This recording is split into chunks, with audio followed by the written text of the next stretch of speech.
Andrew Baird from RTI International. I'm the director of the Economic Growth Group, and we've just been speaking about women's leadership in SMEs, specifically the Islamic context.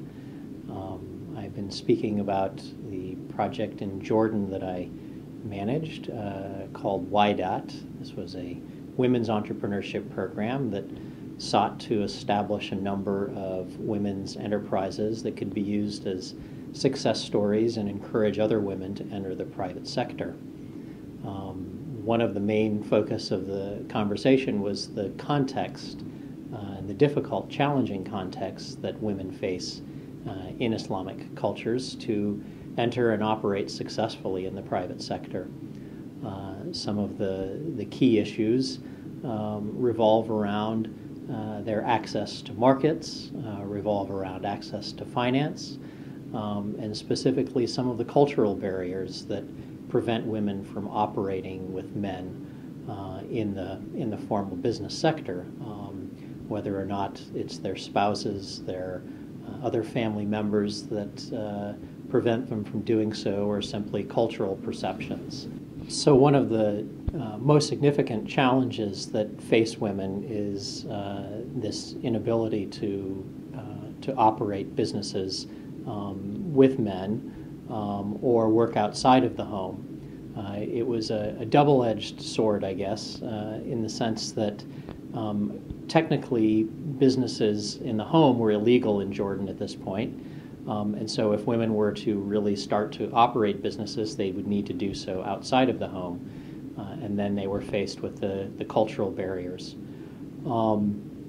One of the ways that we tried to work through this issue was to educate the male family members in their homes about the women's operating their businesses. So an orientation program was developed that included men, husbands, fathers, brothers, invited them to see what kinds of training was being offered to the women, answered any questions that they have, and tried to make them feel as comfortable as they could.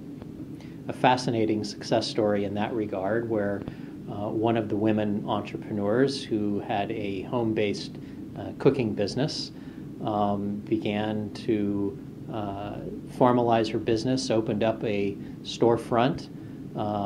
Her sales increased, profits increased dramatically, and we brought her to a Jordanian news station to talk about her success. She was so popular based on that show that she was invited back to do a cooking segment.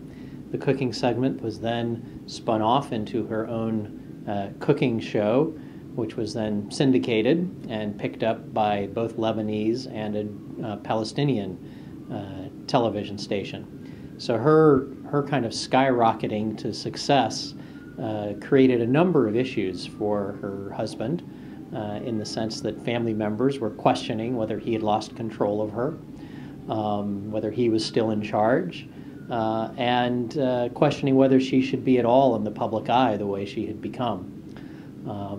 His response ultimately was that as long as she was not doing anything against the Quran, that they should leave him alone and leave her alone, and if she did anything wrong, that he would certainly take care of it.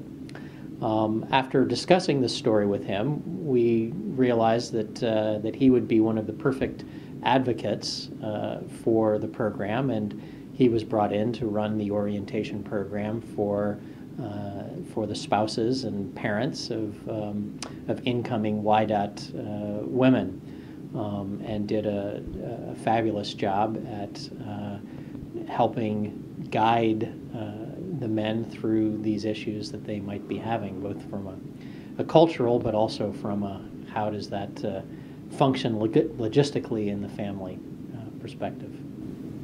I think one of the biggest values of the YDOT program, in addition to the services that were provided to the women participants, were the number of very valuable lessons learned that came out of this. I think specifically looking at how to structure mentoring programs was a lesson that we learned dramatically.